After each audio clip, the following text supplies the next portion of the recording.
Hello friends, how are you? Fine. Okay. This is the fifth lecture of topic Kingdom Animalia. Today we discuss next another two phylums. One is phylum Arthropoda.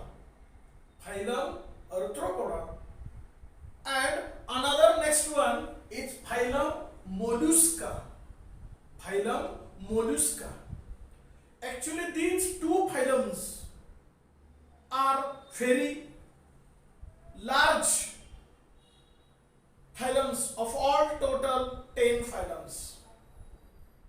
जेवढे काय आपण one by one 10 फायलम्स अभ्यासणार आहोत त्यातले हे दोन अत्यंत महत्त्वाचे आणि या दोन्ही फायलम्स मध्ये जास्तीत जास्त एक्झाम्पल्स उदाहरण असलेले हे फायलम आहेत आणि त्या अर्थानं हे दोन्हीच्या दोन्ही फायलम्स अत्यंत मोठे आहेत. We see listen one by one. First about here phylum Arthropoda. Here this Arthropoda word is made up of two separate small words. Arthro means jointed and poda means appendages. Appendages याचा अर्थ लिंब, हात आणि पाय. हात आणि पाय याला कॉमनली लिंब असं म्हटलं जातं. LIMB लिंब किंवा अपेंडेजेस असं म्हटलं जातं. थोडक्यात या ठिकाणी हात आणि पाय चिकटवल्यासारखे असतील, जॉइंटेड असतील. म्हणजे या पद्धतीनं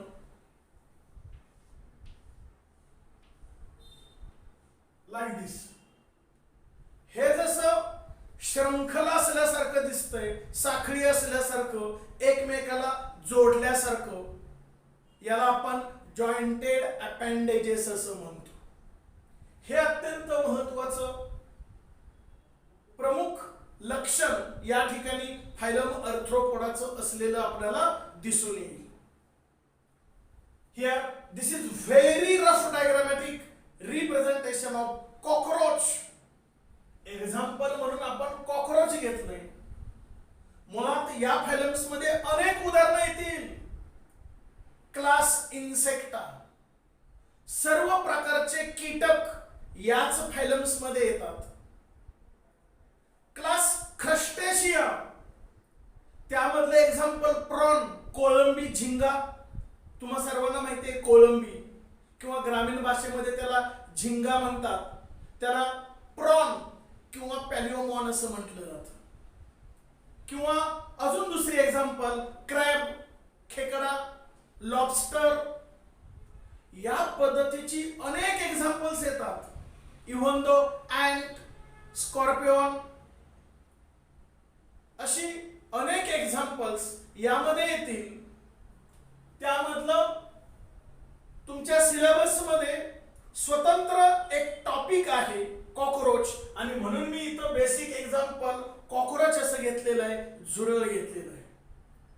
थोडक्यात ज्या ज्या प्राण्यांच्या अंगावरती टणक आवरण असतं, ज्यांचे हातपाय चिकटवल्यासारखे दिसतात, त्याला मराठीमध्ये संधिपाद प्राण्यांचा वर्ग म्हटलं जातं.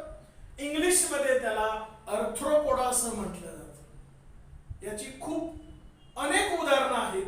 We take here proper example cockroach, झुरळ. We see one by one characters of this phylum arthropoda. अर्थ्रोपोडाची कॉमन कॅरेक्टर आपण पाहणार आहे. एकट्या कॉकरोचची पाहणार नाही किंवा एकट्या crab, prawn, lobster, bedbug, ant, insect अशी प्रॉपर एकाची पाहणार नाही. तर या सर्वांना कॉमन लागू पडणारी आपण कॅरेक्टर्स पाहणार आहोत. We see one by one. First here it is largest phylum of all 10 phylums. 10तल्या जे काही 10 फायलम्स आहेत त्या 10 मधील सर्वात मोठा हा फायलम आहे. कारण याच्यामध्ये अनेक एक्झाम्पल्स येत आहेत. And have jointed appendages. इथं असणाऱ्या सर्वच प्राण्यांचे हातपाय चिकटवल्यासारखे दिसतील, जॉइंटेड आहेत. हे अत्यंत महत्वाचं त्याचं कॅरेक्टर असलेलं आपल्याला दिसून येईल. Then third, omnipresent, meaning here found everywhere. हे प्राणी कुठेही सापडतील, असं त्यांची ठराविक ठिकाणी जागा असणार नाही. फाउंड एव्हरीवेअर, आणि म्हणून इथं म्हटलेलं आहे omnipresent. Hence they are mostly free living, आणि म्हणून ते फ्री लिव्हिंग असतात. कुठेही आपणाला कोणत्याही परिस्थितीत ते दिसून येतात, free living. Then here few are parasitic and sanguivorous. म्हणजे काही अशी उदाहरणं आहेत की अन्न पदार्थासाठी, जगण्यासाठी दुसऱ्या प्राण्यांच्या वरती अवलंबून असतात, म्हणून त्यांना पॅरासाइटिक असं म्हटलंय. Sanguivorous means sometimes they suck blood. Example, bedbug. ढेकून तुम्हाला माहिती आहे, तो कसा आपलं रक्त शोषून घेतो आणि त्याच्यावरती तो आपली उपजीविका करतो. या पद्धतीचे काही आपल्याला त्रासदायक आहेत किंवा इतर प्राण्यांना त्रासदायक आहेत, त्या प्राण्यांच्या बॉडीवरती ते जगतात. असे काय आहेत, म्हणून त्याला सॉन्जिव्हरस असं म्हटलं जातं. आणि पॅरासाइटिक म्हणजे दुसऱ्यावरती अन्न पदार्थासाठी अवलंबून असणं, याला आपण पॅरासाइटिक असं म्हणतो. The next, body is bilateral symmetrical. आता हे मुद्दे तुमच्या पाठच झाले असतील. बायलॅटरल सिमेट्रिकल म्हणजे कसं, सेक्शन घेतला मधून की दोन इक्वल पार्ट निघतात, याला म्हणायचं बायलॅटरल सिमेट्रिकल. पण इथं अत्यंत वेगवेगळ्या प्रकारची उदाहरणं आहेत. प्रत्येक ॲनिमल तसाच असेल असं नाही. काही प्राण्यांची शरीर वेगवेगळ्या साईज शेपचं असतं, मग त्यांचा मधून सेक्शन घेतला की इक्वल पार्ट निघणार नाहीत. आणि म्हणून असं म्हटलंय body is bilateral symmetrical. Sometimes निमलापोत काही असे प्राणी आहेत की असिमेट्रिकल सुद्धा असू शकेल. Then triploblastic. Body is made up of 3 primary germ layers, outer ecto, middle meso, inner endoderm. अशा 3 थरापासून, लेयर्स पासून शरीर बनताना आपल्याला दिसून येईल. याला काय म्हणतो, बॉडी इज ट्रिप्लोब्लास्टिक. सिलोमेट. त्या प्राण्यांच्या शरीरामध्ये पोकळी आहे. Body is coelomate. And segmented. इथं मात्र असे थोड्याशा अशा रेषा दिसतील. सेगमेंट, वलय दिसतात. बऱ्याच प्राण्यांच्या अंगावरती रेषा म्हणजे वलय असतात, त्याला सेगमेंटेड बॉडी असं म्हटलं जातं. Tube within a tube body plan. याचा अर्थ डायजेस्टिव्ह सिस्टीम वेल डेव्हलप आहे.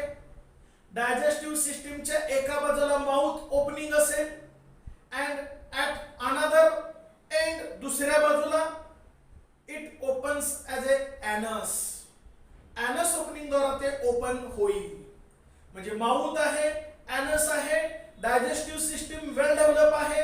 म्हणजे कोणता प्लॅन आला, tube within a tube body plan. The next, body is covered by chitinous exoskeleton.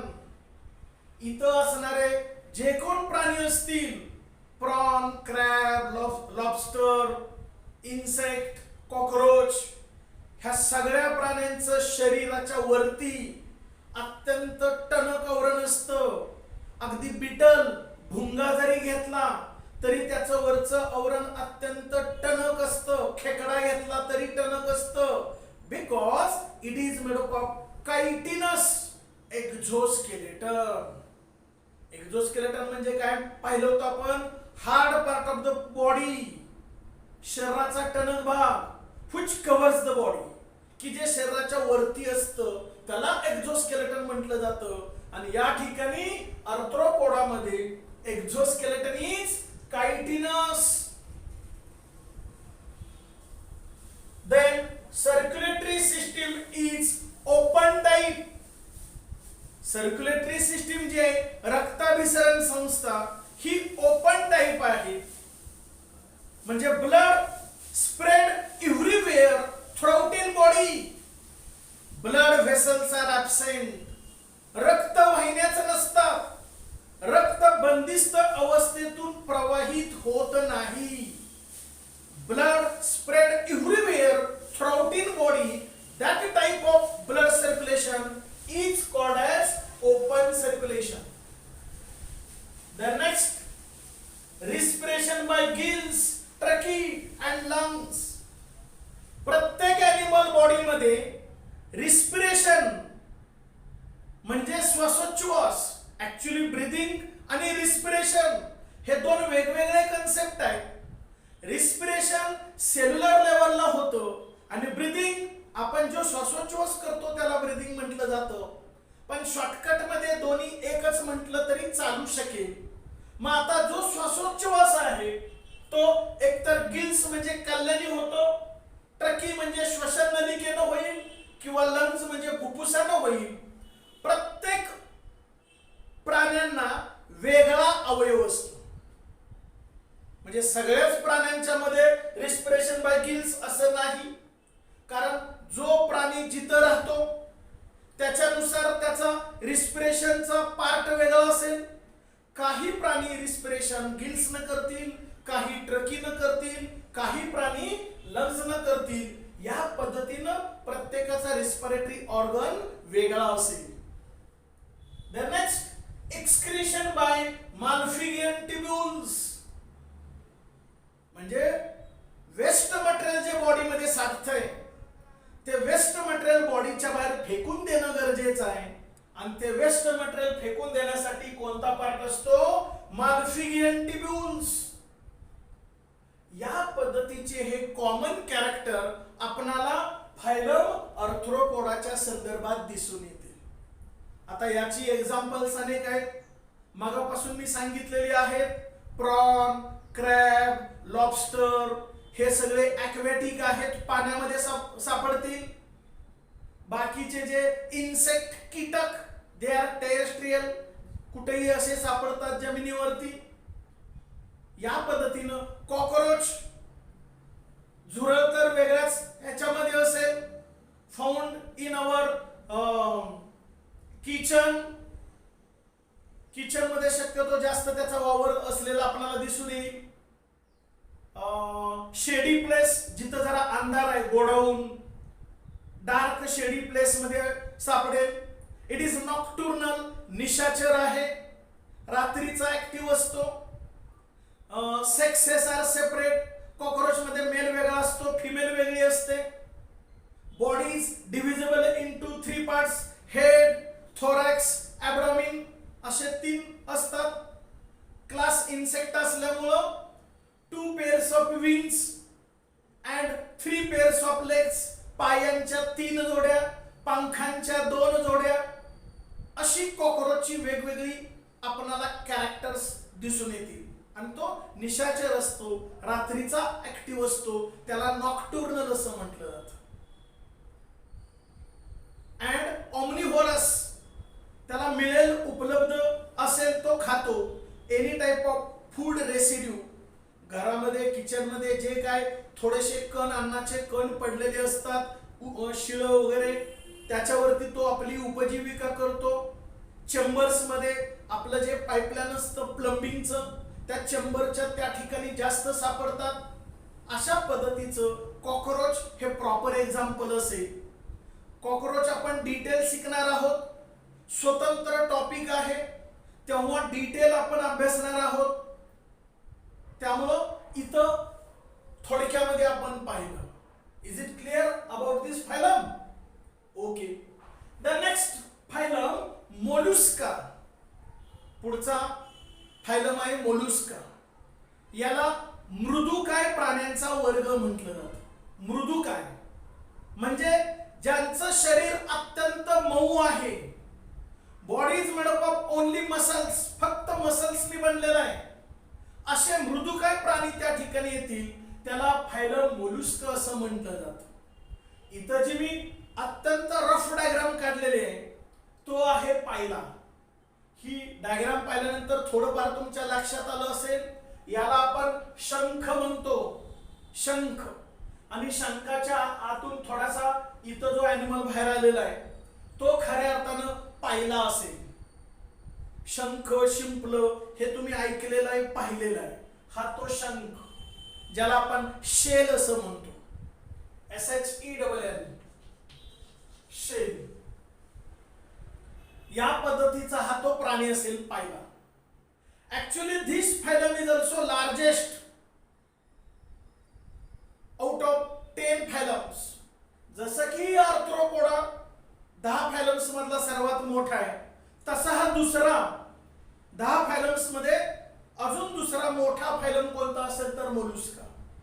मोठा कोणत्या अर्थानं, तर याच्यामध्ये जास्तीत जास्त एक्झाम्पल येतात. उदाहरणार्थ पायला, बायहॉल, स्लग. पायला म्हणजे शंखामधला, बायहॉल म्हणजे शिंपल्यामधला, स्लग, सेपिया, लोलिगो, असे असंख्य एक्झाम्पल्स आहेत हे. आणि म्हणून त्या अर्थानं हा मोठा फायलम आहे, phylum Mollusca. We see one by one एक एक एक एक कॅरेक्टर आपण समजून घेऊया. आपण जी कॅरेक्टर्स पाहतोय ती कॉमन कॅरेक्टर पाहतोय. इथं येणाऱ्या सर्व प्राण्यांना ती लागू पडणारी घेतोय. एकच ॲनिमलची कॅरेक्टर आपण पाहत नाही. सर्व प्राण्यांना जी कॉमन लागू होतात, सर्व म्हणजे कोणत्या, या फायलम मध्ये मोडणाऱ्या, त्यांची कॉमन कॅरेक्टर आपण इथं पाहतोय. हे बेसिक तुम्ही नेमकेपणाने समजून घेणं गरजेचं आहे. आणि नंतर ॲनिमल बदलला त्याच वर्गातला की थोडीफार स्वतःची ओन कॅरेक्टरिस्टिक्स वेगवेगळी असतात. हे पण बेसिक तुम्हा विद्यार्थ्यांना माहिती असणं गरजेचं आहे. कारण या वर्गामध्ये मोडणारे सगळेच ॲनिमल एकदम 100% सगळेच सारखे असतात असं नाही. प्रत्येक ॲनिमल बदलला की थोडाफार ओन कॅरेक्टर्स वेगळी असतात, स्पेसिफिक कॅरेक्टर असतात ती वेगळी असतात.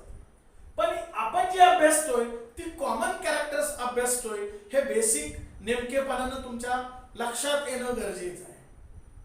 Here first, it is the second largest phylum. 10 phylums मधला हा दुसरा मोठा फायलम आहे. Soft body of all animals included in phylum mollusca. इथं असणारे सर्वची सर्व प्राण्यांचं शरीर अत्यंत मऊ असतं.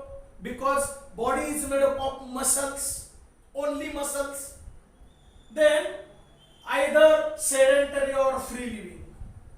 काही प्राणी एका ठिकाणी स्थिर सापडतील आणि बऱ्याच अंशी प्राणी हे फाउंड एव्हरीवेअर, फ्री लिव्हिंग, कुठेही कसेही ते हालचाल करतात, कुठेही तुम्हाला सापडतील. They are aquatic. Maximum specimens are found in water. Some are mostly are found in marine water. Some are found in fresh water. Maximum या वर्गातले प्राणी समुद्र पाण्यामध्ये सापडतात आणि काही प्राणी आपल्या गोड्या पाण्यामध्ये सुद्धा सापडतात.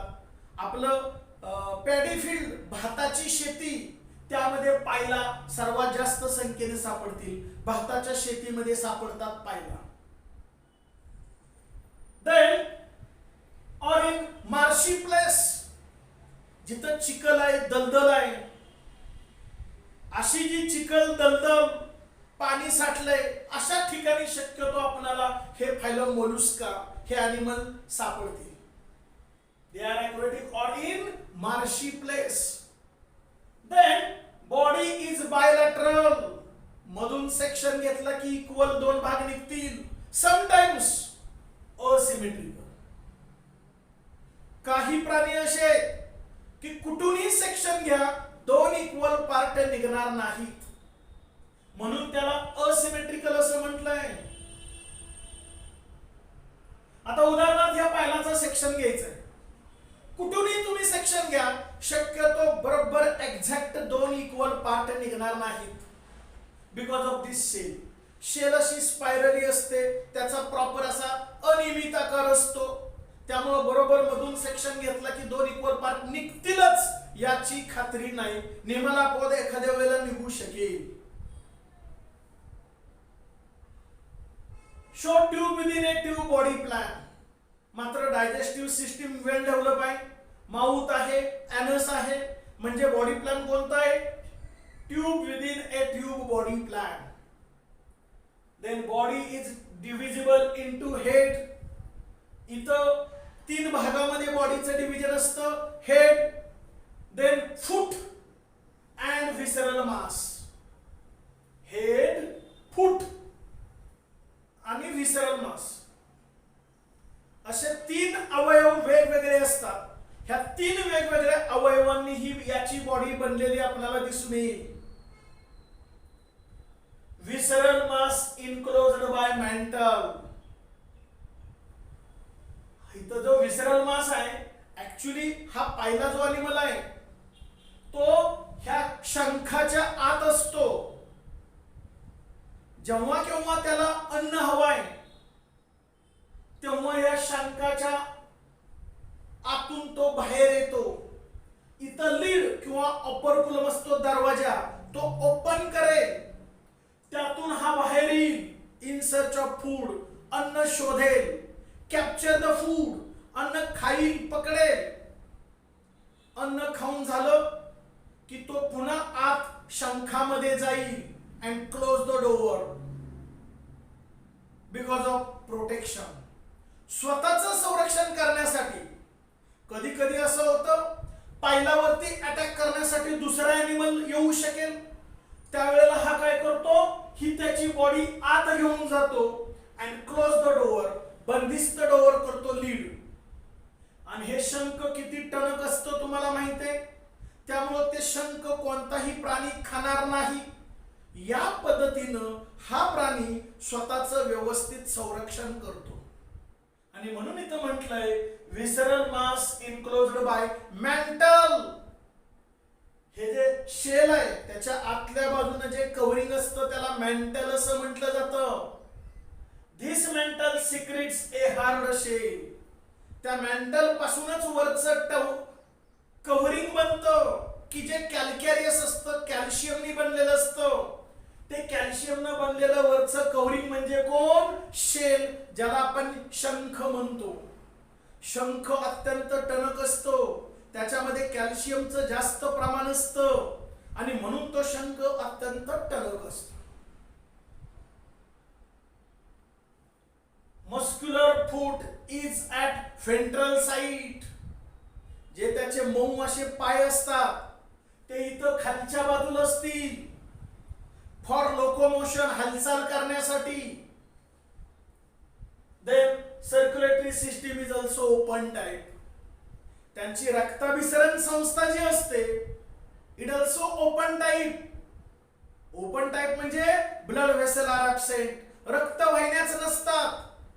रक्तवाहिन्या नसल्या तर blood flow everywhere throughout in body. छातीची पोकळी, पोटाची पोकळी, जी काही पोकळी असेल त्यात ते ब्लड कुठेही कसंही पसरतं, फिरतं, त्याला म्हणायचं open type. Blood consist pigment called haemocyanin. आपल्या रक्तामध्ये पिगमेंट असतात, म्हणजे आपल्या रक्तामध्ये ब्लड सेल असतात. WBC म्हणजे पांढऱ्या पेशी, RBC म्हणजे तांबड्या पेशी, थ्रोम्बोसाइट्स, अशा तीन प्रकारच्या पेशी असतात. त्यातली RBC मध्ये हिमोग्लोबिन नावाचे पिगमेंट असतात. कोणते? हिमोग्लोबिन नावाचे पिगमेंट असतात. त्याला रिस्पिरेटरी पिगमेंट असं म्हटलं जातं. Actually they are red in colour. हे हिमोग्लोबिन नावाचे पिगमेंट रेड कलरचे असतात. Hence it give red colour to the RBC. आणि म्हणून RBC ला रेड कलर प्राप्त होतो. आणि RBC ब्लड मध्ये जास्त संख्येने असतात म्हणून म्हणून रक्ताला लाल कलर असतो. इथं मात्र वेगळं आहे. These pigment are bluish in color. निळ्या रंगाचे, निळ्या रंगाचे called as a hemocyanin. त्या ब्लिविश पिगमेंट जे असतात रिस्पिरेटरी पिगमेंट ब्लड मध्ये, त्याचं नाव काय? हिमोसायनिन. ते निळ्या रंगाचे असतात. हे बेसिकली तुम्हाला माहिती असणं गरजेचं आहे. And then excretion by kidney. आपल्याला जशी किडनी असते, किडनीनं आपण युरिन बॉडीच्या बाहेर फेकून देतो की जे शरीराला नको आहे. सेम त्या पद्धतीनं इथं या फायलम मध्ये असणारे जे काय ॲनिमल्स आहेत त्यांचा एक्सक्रिटरी ऑर्गन किडनी असतो. पण त्या किडनीला काय नाव दिलेलं आहे पहा? Organ of Bojanus. Organ of Bojanus. त्याच्या किडनीला काय नाव दिलेलं आहे? Organ of Bojanus. हे नाव बेसिकली तुम्हाला माहिती असणं गरजेचं आहे की जे ऑब्जेक्टिव्हला तुम्हाला विचारलं जातं, या पद्धतीचे ऑब्जेक्टिव्ह सिलेक्ट करून तुम्हाला विचारले जातात. आणि म्हणून टेक्स्टबुक मधली ओळ ना ओळ बारकाईनं वाचन करा. तुमचं टेक्स्टबुक एकदम परफेक्ट झालं, ओळ ना ओळ तुम्ही व्यवस्थित वाचन केली, महत्वाच्या शब्दाखाली अंडरलाईन करून ठेवली, तर भविष्यात तुम्हाला सीईटीला त्याचा इयत्ता 11वी सायन्सच्या सिलेबसचा 20% उपयोग होईल. कारण 80% 12वीचं विचारलं जातं आणि म्हणून 11वीचा सिलेबस सुद्धा महत्वाचा आहे. 20% विचारलं जातं. त्यामुळे ओळ ना ओळ टेक्स्टबुक मधली व्यवस्थित वाचन करा, समजून घ्या, त्याचा अर्थ तुम्हाला माहिती असणं गरजेचं आहे, हे अपेक्षित आहे. आता यामध्ये सुद्धा खूप एक्झाम्पल्स आहेत. पायला, बायहॉल, स्लग, लोलिगो, सेपिया असे मृदुकाय प्राण्यांची खूप एक्झाम्पल आहेत. सॅम्पल म्हणून आपण पायला घेतला. It is actually herbivorous in nature. तो शाकाहारी, found in our paddy field. भाताच्या शेतीमध्ये जास्त संख्येने सापडतो. Here body is division into 3 parts: head, foot and visceral mass, and it is covered by mantle which secrete and forms calcium covering called as a shell. शंख तयार होतो. It have a opening called as a operculum or lid. At the time of feeding, अन्न खायच्या वेळेला come out from this shell in search of food, capture the food material, and exact at the time of protection, संरक्षणाची वेळ आली की तो काय करतो? Go inside and close the door. ह्या शंखाच्या आत जाईल आणि दरवाजा बंद करेल. स्लो क्रिपिंग, एकदम हळू हालचाल करणार आहे, हळू चालणार आहे, स्पीडली नाही. ह्या अशा पद्धतीचा हा पायला स्पेसिमन असेल. एक सॅम्पल म्हणून आपण एक एक एक्झाम्पल पाहतो. सगळे एक्झाम्पल डिटेल पाहणं अशक्य आहे. सिलेबस खूप मोठा होईल आणि म्हणून टू द पॉइंट सॅम्पल म्हणून एक एक एक्झाम्पलचं आपण बेसिक माहिती करून घेतोय आणि कॉमन कॅरेक्टर मात्र सर्व व्यवस्थित डिटेल पाहतोय. I hope you understand about these 2 concept. First phylum arthropoda and second phylum mollusca. Is it clear? Okay, thank you.